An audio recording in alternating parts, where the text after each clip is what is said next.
Captain Lee Daeho stood on the bridge of the exploration ship, Taeguk 7, and watched the stars move past the main window.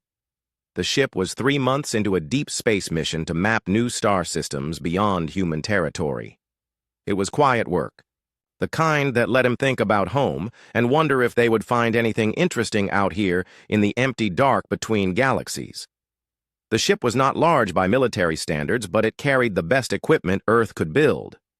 60 crew members lived and worked in the metal halls that hummed with the sound of life support systems and the steady pulse of the faster-than-light drive. Lee had commanded ships like this for 8 years, and he knew every sound his vessel made. Dr. Park Hye-jin worked at her station near the front of the bridge. She was the ship's expert on communications and languages, though she had never needed to decode an alien message before. No human had ever received one. Earth's radio telescopes had detected signals from other civilizations, but they were always too far away or too old to mean anything. The galaxy seemed full of intelligent life, but none of it wanted to talk to humans. Engineer Ko Min-soo came up from the lower decks with grease on his hands and a worried look on his face. The faster-than-light drive had been making strange noises for the past week, and he could not figure out why. The engine was working fine, but something was different about the way space moved around them when they jumped between stars. Lieutenant Commander Choi So-ra sat at the tactical station even though there was nothing to fight out here. Earth's military leaders had insisted that all exploration ships carry weapons and trained soldiers. The galaxy might be peaceful, but humans had learned long ago that peace was something you had to be ready to defend.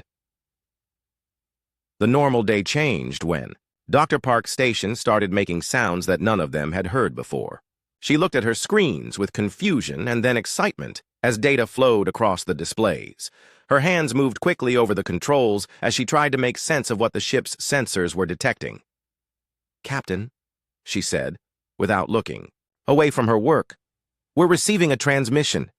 It's not from Earth, and it's not natural. Someone is broadcasting on subspace frequencies from the next star system." Lee walked over to her station and looked at the strange patterns moving across her screens. The signal was complex and clearly artificial, but unlike anything in Earth's databases. The mathematics looked familiar, but the language was completely alien. "How long to decode it?" he asked. Park shook her head. "I don't know.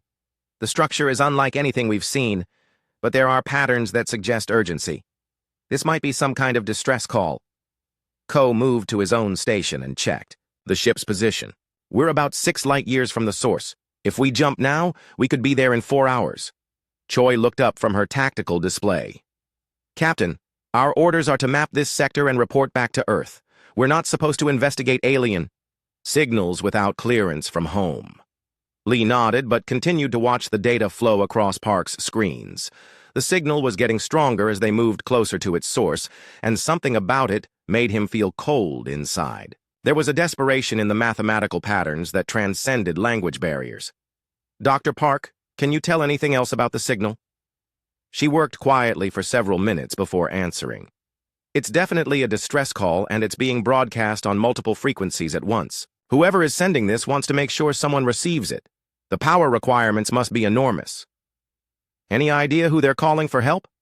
"That's the strange part," Park said as she pulled up a new display. "The signal contains reference codes that don't match anything in our databases, but the structure suggests they're trying to contact some kind of galactic authority, like they expect someone to be listening who has the power to send help." Ko checked his instruments again. "Captain, I'm detecting multiple energy signatures in that star system. There are a lot of ships moving around in there, and some of them are very large." Choi's tactical board lit up with warning signals. "Sir, long-range sensors are detecting weapons fire. There's a battle happening in that system right now." Lee felt the weight of command settle on his shoulders. The safe choice was to follow orders and continue their mapping mission. Earth's politicians and military leaders would not be happy if he took an expensive exploration ship into a war zone without permission. But the signal continued to pulse through space, carrying its message of desperation and fear. "Dr. Park, have you made any progress on the translation?" She nodded and put the decoded message on the main screen. The words appeared in simple text that made Lee's blood run cold. Emergency assistance required. The HFY Dominion has breached our outer defenses. Velkari Republic requests immediate military support from Galactic Cooperative Council. Our fleet cannot hold them much longer.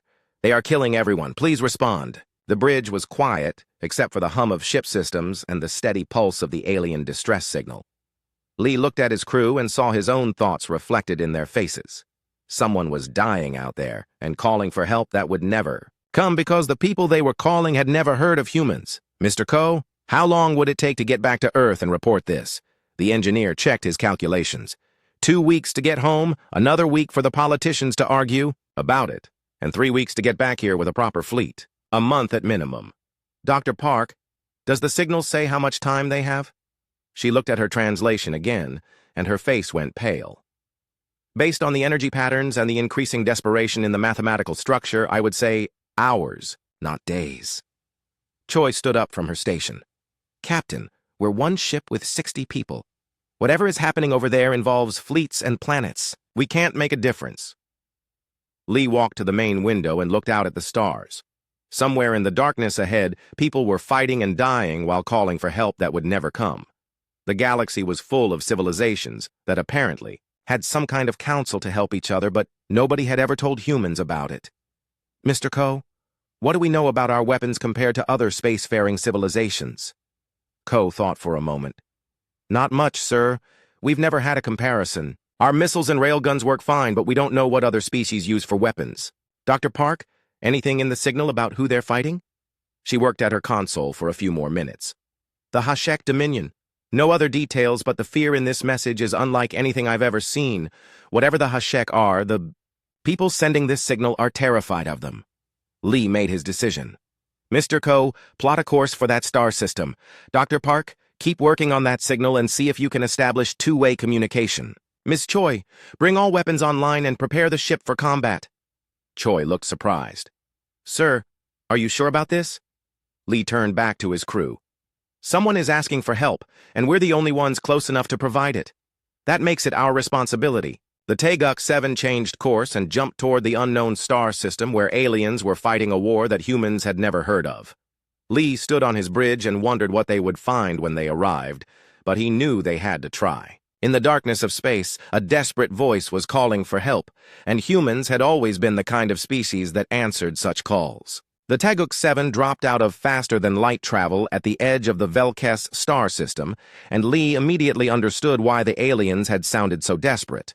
The main display showed dozens of ships locked in battle around a blue-green planet that looked almost like Earth. Explosions bloomed like deadly flowers in the black space between two very different fleets. One group of ships was beautiful in a way that made Lee think of crystal sculptures. They moved with grace and precision, their hulls gleaming like cut gems in the light of the system star. The other fleet looked like something from a nightmare. The ships were dark and organic, flowing like living things as they swarmed around, their elegant opponents. Dr. Park worked quickly at her station to get a better understanding of what they were seeing. Captain, I'm detecting massive energy signatures from both fleets. The crystalline ships are using some kind of beam weapons, but the organic vessels seem to be absorbing the damage and regenerating. Ko checked his sensors and shook his head in amazement. Sir, some of those organic ships are over 10 kilometers long. They're bigger than anything we've ever built. Choi studied the tactical display with the eye of a professional soldier. The crystal ships are losing. They're outnumbered, at least 5 to 1, and their weapons don't seem to be doing enough damage to stop the organic vessels. Lee watched another crystal ship break apart under the combined fire of 3 organic attackers. The beautiful vessel died in silence, its pieces spinning away into the dark. He had seen enough battles to know that the aliens who had called for help were about to be completely destroyed. Dr. Park, can you contact the crystal ships? She nodded and opened a communication channel using the same frequencies as the distress signal. Within minutes, her console lit up with an incoming transmission. The voice that came through the speakers was clearly not human, but the universal translator in the ship's computer did its best to convert the alien words into something they could understand. Unknown vessel. Identify yourself immediately. This system is under attack by the HFY Dominion, and all civilian ships must evacuate the area. Park looked at Lee, who took a deep breath before answering. This is Captain Lee Dae-ho of the human exploration ship Taeguk-7. We received your distress signal and came to offer assistance. The silence that followed lasted long enough for another crystal ship to die under HFY fire. When the alien voice returned, it carried a mixture of confusion and desperate hope. Human? Your species is not in our databases. What is your origin? Point? We come from a planet called Earth in the Sol system. We're about 40 light years from here. Another long pause, and then a different voice came through the communication system. This one sounded older and carried the weight of authority. I am Admiral Thesara of the Velkari Republic Fleet. Human vessel, our records show that your home system contains a Class Thepauth death world that was deemed uninhabitable by the Galactic Cooperative Council. How is it possible that intelligent life evolved there? Lee looked at his crew with surprise. Admiral, this is the first we've heard of any Galactic Cooperative Council. Earth has been trying to make contact with other civilizations for centuries, but no one has ever responded to our signals. The Admiral's voice carried a note of shock. Your world was classified as too dangerous for contact. The atmospheric composition, gravitational forces, and biological hazards were considered lethal to most known forms of life. The Council decided that no intelligent species could possibly survive on such a world. Choi spoke up from her tactical station. Admiral, we're detecting more HFY ships arriving in the system. You're about to be completely overwhelmed. Admiral Thesara's voice became grim. Human vessel, you should leave immediately. The HFY Dominion is a force of destruction that sweeps through the galaxy every few millennia. They consume everything in their path and leave nothing alive behind them. We called for help from the Galactic Council, but their fleets are already retreating to the core worlds. Lee felt anger rising in his chest. They're abandoning you? It is the way of things, the Admiral replied sadly. When the HFY come, the older civilizations hide in their fortified systems and wait for the storm to pass. Younger races like ours are considered acceptable losses. Ko was studying the sensor data from the ongoing battle. Captain, I'm seeing something interesting. The HFY ships seem to be designed to counter energy weapons like the ones the Velkari are using. Their hulls absorb beam attacks and convert the energy to fuel their regeneration systems. What about physical weapons? Lee asked. That's just it, sir. I don't think they've ever encountered kinetic projectiles or explosive warheads. All the weapons I'm detecting from both sides are pure energy. Park was analyzing the communication frequencies being used in the battle. Captain, I'm picking up tactical chatter from the HFY fleet. The Universal Translator is having trouble with their language, but it sounds like they're coordinating some kind of final assault. On the main screen, the organic ships began to form up into attack formations. Their dark hulls pulsed with internal light as they prepared to destroy the remaining Velkari vessels. Lee counted maybe 20 crystal ships left out of what must have been over 100 at the start of the battle. Admiral Thesara, what can you tell us about HFY tactics and weaknesses? The alien admiral's voice carried bitter experience. They overwhelm with numbers and use bio-ships that can repair themselves faster than we can damage them. Their hulls are living tissue that adapts to whatever weapons we use against them. Each time we develop a new energy frequency, they evolve defenses within hours. Choi was running calculations on her tactical computer. Captain, our missiles and railgun rounds are purely kinetic. If these HFY have never encountered physical projectiles, we might actually be able to hurt them. Lee made a decision that would change the course of galactic history. Admiral, we're going to help you. Can you transmit the tactical frequencies your ships are using so we can coordinate our attack?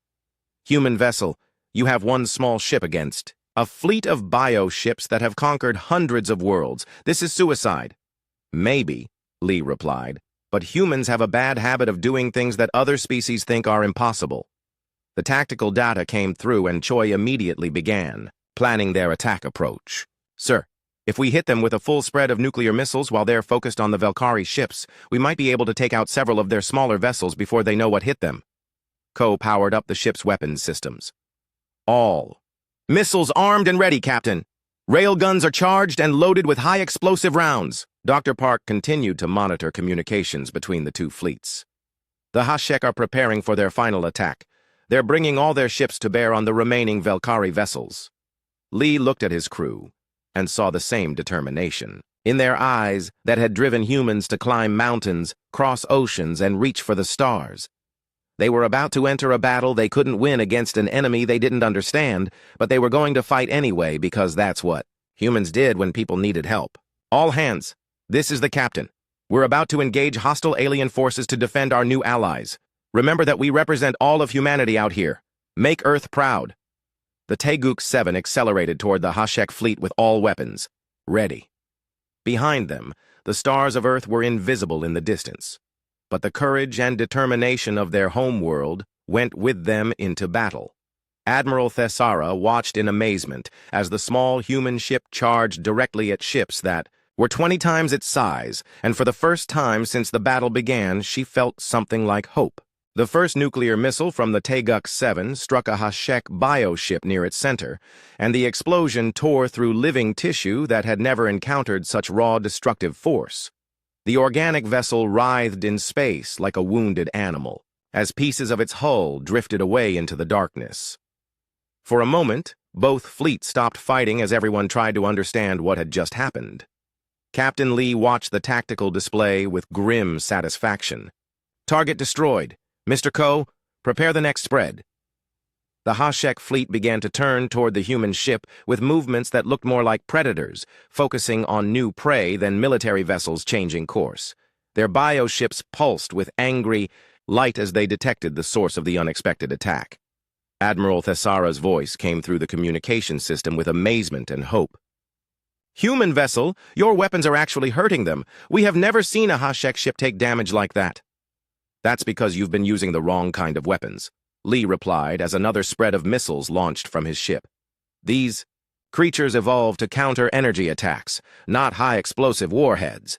The second wave of missiles struck 3 different HFY ships, and each explosion sent shockwaves through their living hulls. The bioships tried to regenerate the damage, but their healing systems could not cope with the massive trauma caused by nuclear weapons.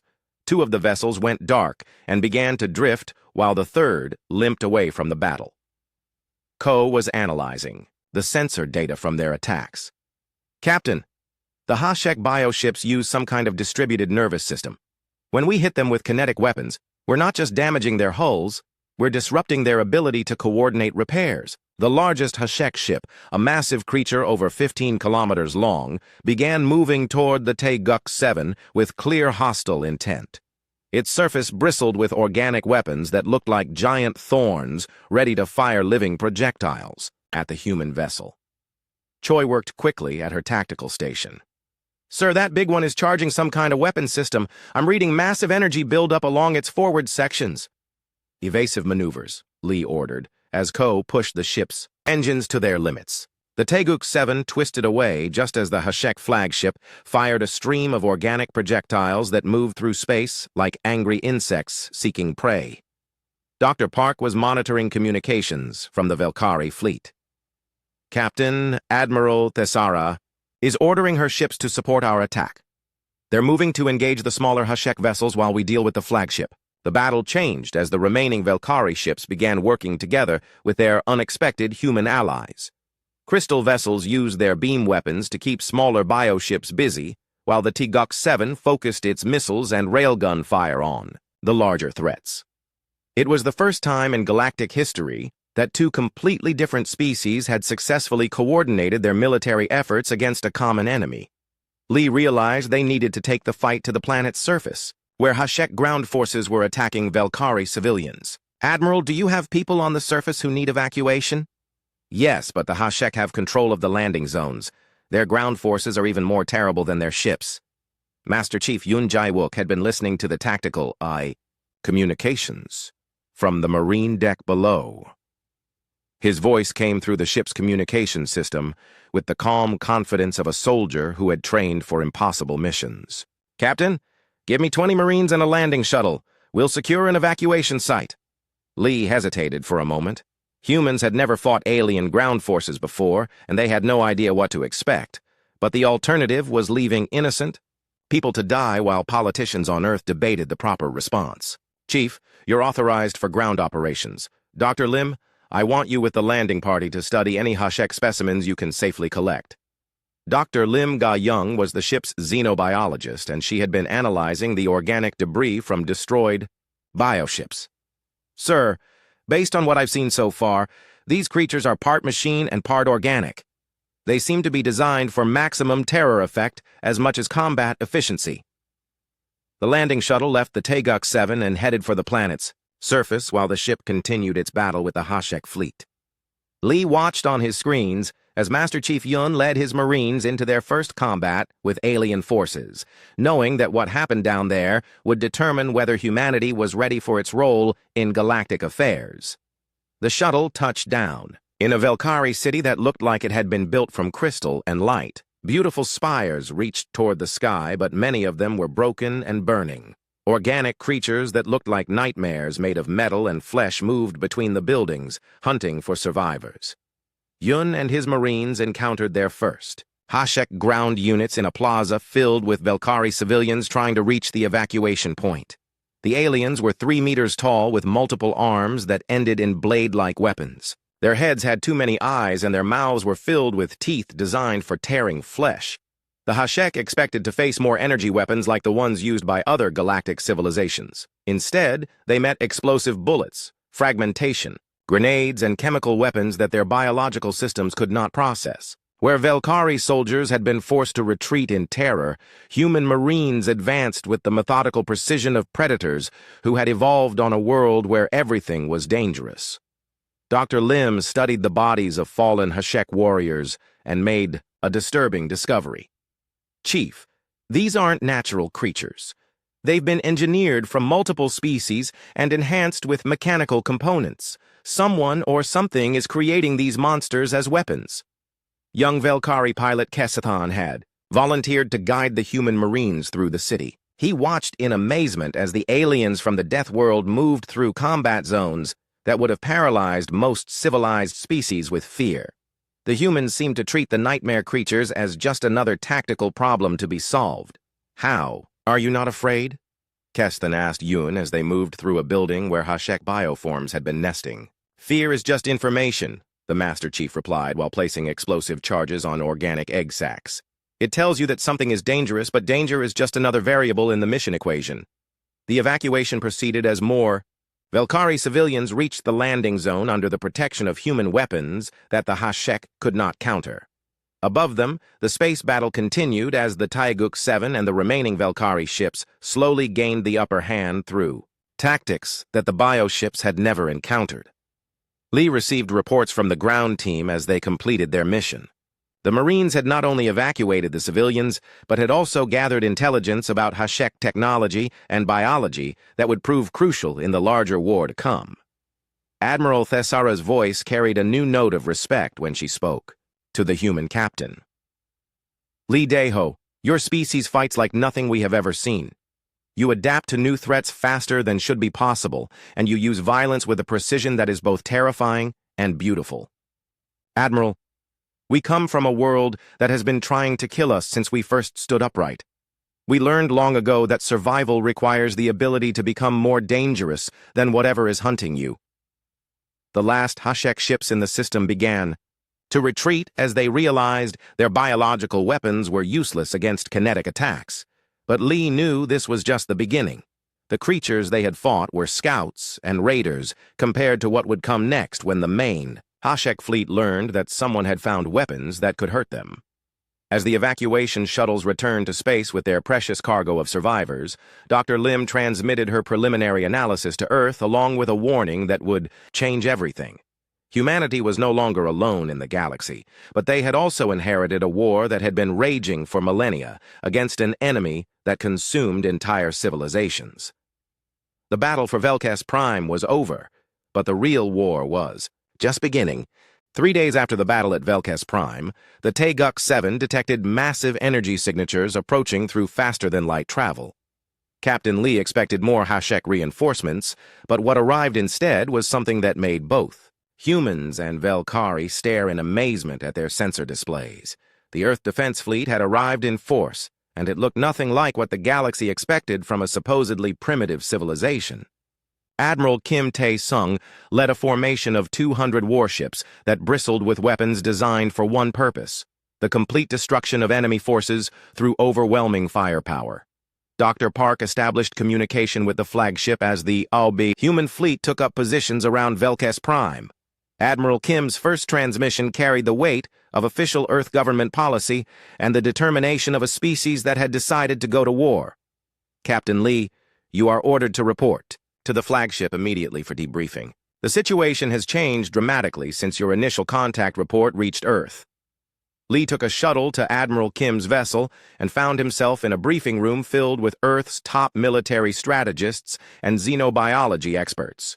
Dr. An Byung-ho, the military specialist in unconventional warfare, had already reviewed the battle reports and HFY specimens collected during the ground operation. Captain, what you discovered here has implications that reach far beyond this single star system, Admiral Kim explained as holographic displays showed the scope of HFY operations throughout the galaxy. Our deep space sensors have detected similar bioship signatures in over 50 systems. This is not a local conflict but a galaxy-wide invasion. Dr. An activated a tactical display that showed human fleet positions and known HFY movements. The aliens you fought were scouts and advanced forces. Intelligence gathered from captured bioship components indicates the main HFY fleet contains over 10,000 vessels, many of them larger than anything we've ever built. Lee studied the display with growing concern. Sir, even with 200 ships, we're still outnumbered 50-1, and we still don't know what we're really fighting or why they're doing this. Admiral Kim nodded grimly. That's why we're not going to fight them the way they expect. Dr. An has developed strategies based on your successful engagement that will make our numerical disadvantage irrelevant. Dr. An explained his plan with the enthusiasm of a strategist who had found the perfect solution to an impossible problem. The HFY have evolved to fight civilized warfare against species that follow galactic conventions about acceptable weapons and tactics. They've never encountered true Deathworld combat doctrine. The plan was brutal in its simplicity. Human. Fleets would not engage the HFY in traditional space battles, but would instead use hit-and-run tactics combined with weapons that violated every norm of galactic civilization. Chemical weapons, biological agents, and kinetic bombardment would turn the galaxy's expectations about warfare upside down. Sir, what about the other species in the Galactic Cooperative Council? Lee asked.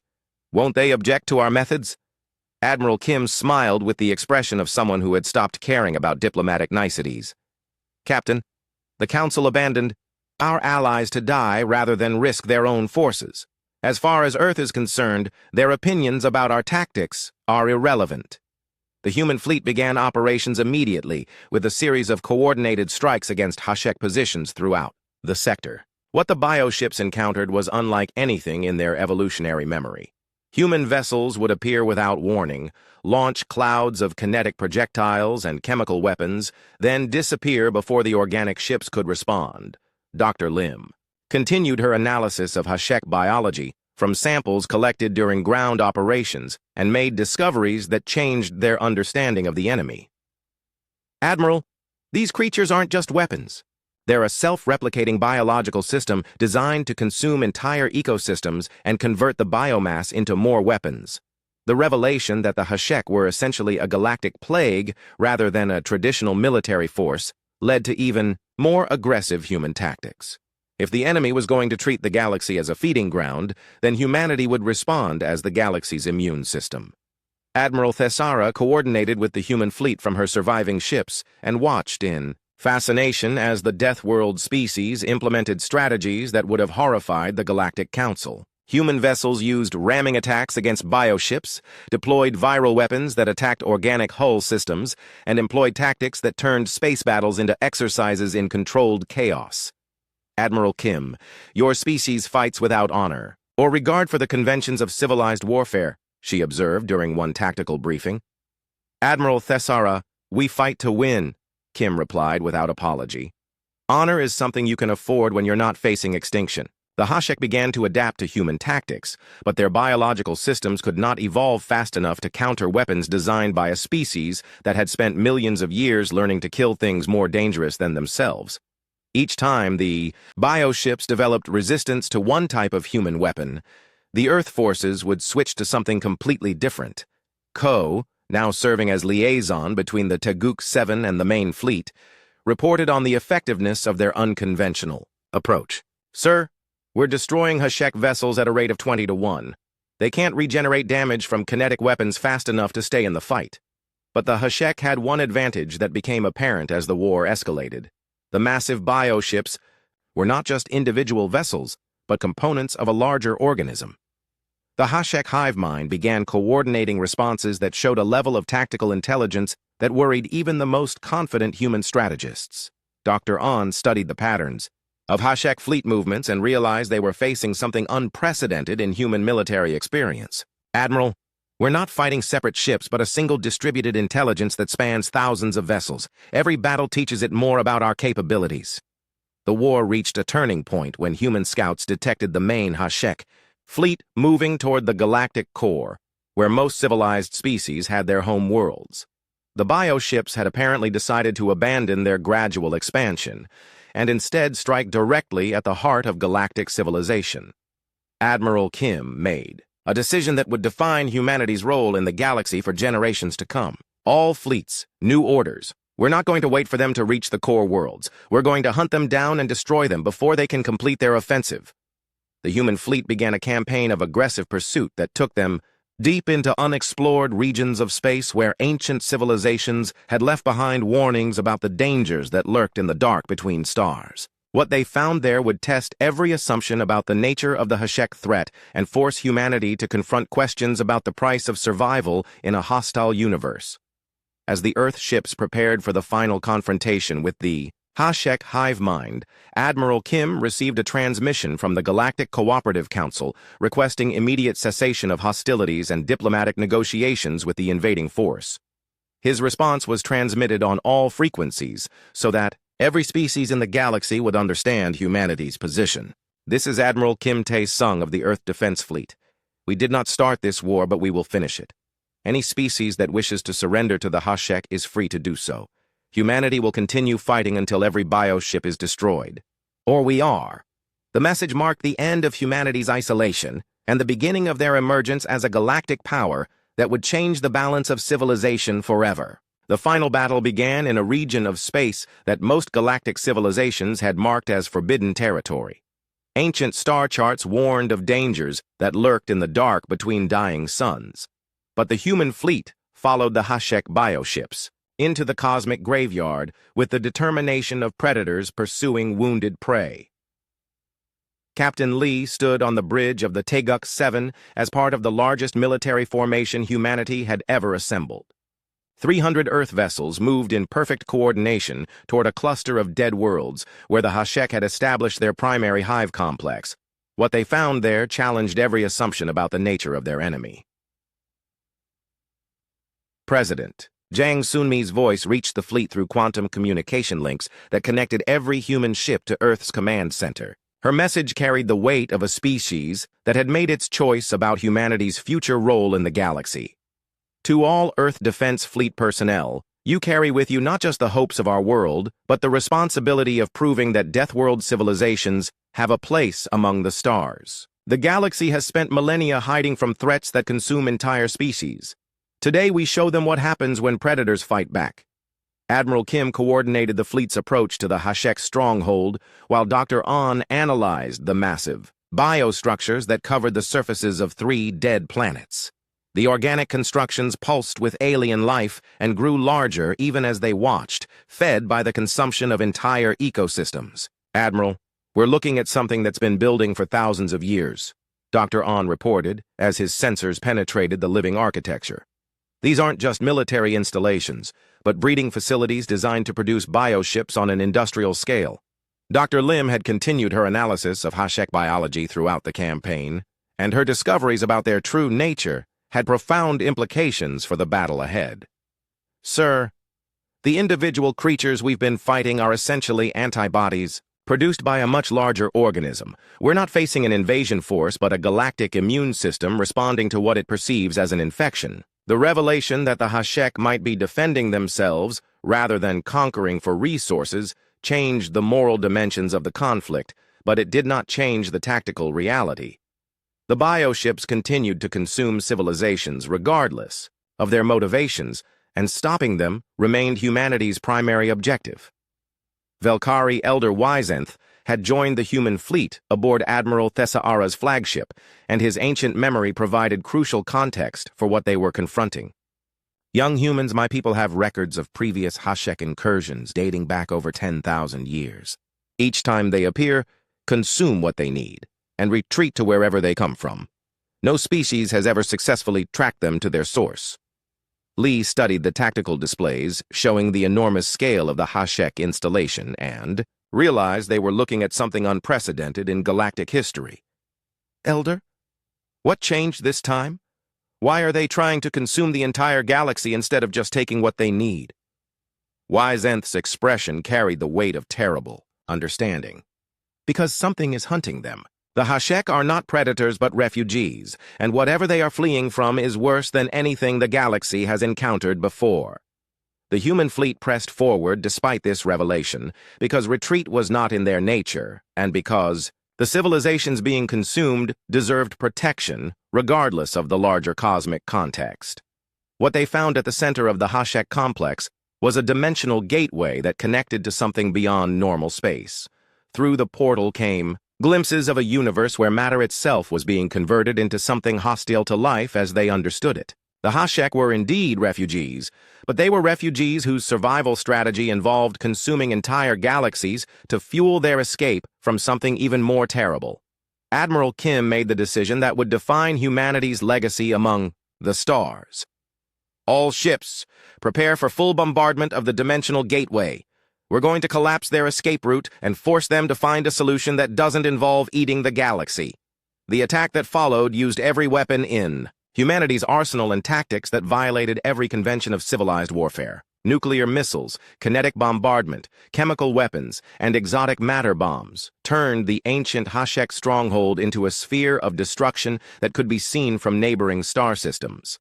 When the dimensional gateway collapsed, the effect rippled through the bioship network like a nervous system going into shock. Across the galaxy, Hashek vessels stopped their attacks and began transmitting signals that Dr. Park's computers finally managed to translate.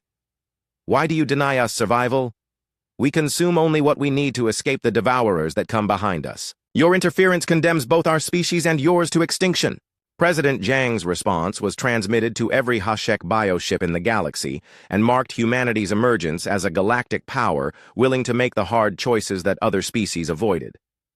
We deny you the right to survive by consuming others.